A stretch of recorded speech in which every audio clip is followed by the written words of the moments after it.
Hey, it's Joe. I've got another question here. This one is from Walter Peterson. What's the best way to structure insurance in subject to and owner financing land contracts?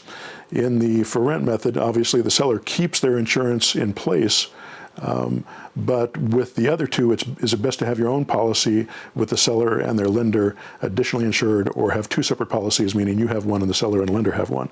I don't think you've ever given an exact answer on this.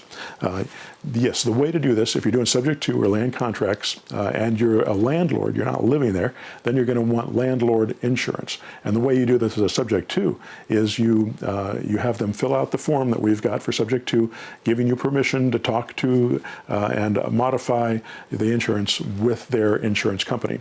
You send in that to them, you cancel the insurance policy, and you open a new policy in your own name with the buyer as additional insured, and of course the bank is additional insured. If you don't know how to do this, all you have to do is talk to your insurance person and they'll be able to do that for you. It's not difficult. It's something that they do all the time. So they can set that up for you. And then make sure you get some liability insurance as well. It's very inexpensive to get $1 million worth of liability and just do a blanket policy for all your different properties, and they can do that. It won't add very much per month to your insurance policy. So that's all you need to do. You don't need two different policies. You only need one. As soon as you get a new insurance policy, then the bank is going to know that that property is being handled by somebody else. So that brings up the due on sale clause. And a lot of people are afraid when doing subject twos of the due on sale clause that lenders have on most mortgages. 99.9% of mortgages have a due on sale clause. And that gives the lender the right to foreclose on a property or call it due if the seller transfers the property. But I don't see that happening. I've actually never seen it happen, and we've done subject twos hundreds of times, and if you take all the people that I've worked with, thousands of times, and I've never seen it happen. I've seen the bank threaten it a couple of times. I even had Bank of America call me once over a property that I had owned. I'd owned it for 7 or 8 months, and they called me and said, you need to take this loan out in your name, or we're going to have to take it back from you. I said, I understand. I bailed this guy out, and I'm making the payments, and I've been making the payments for 7 months. I know he can't make the payments. I'm not going to put it in my name. So if you have to take it back, I understand. But as soon as I get the notice of default on this property, that's the last payment that I'm going to make. So I want you to understand that. And she said, I'm sorry, that's what we have to do. I said, I understand.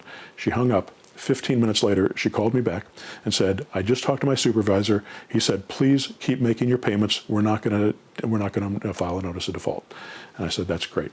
And we continue to make those payments as of today. So that's never been a problem for us, even though they've threatened us a couple of times in ways like that never came to fruition.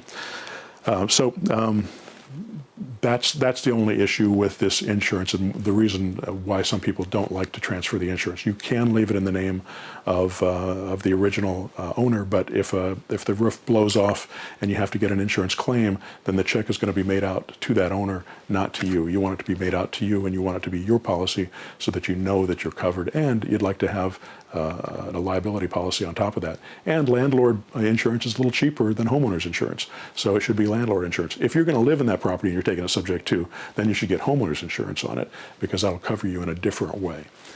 Talk to your insurance guy about this, because he'll be able to help you without too much problem. The only thing you need, if you're doing subject to, or if you're doing a land contract, is to make sure that policy, you have a little document that says you have the right to talk to the insurance company and modify their insurance. And that way they'll also send you the check for the balance, because if they just paid the insurance that year, for the entire year, because they do it once a year. If they've paid that insurance already for the year, then you want to get a refund for that, because you're going to have to pay a full year policy to your new insurance company. So you want to get a refund from the old one to make up for the money that you've put out. All right, hope that makes sense. Thanks.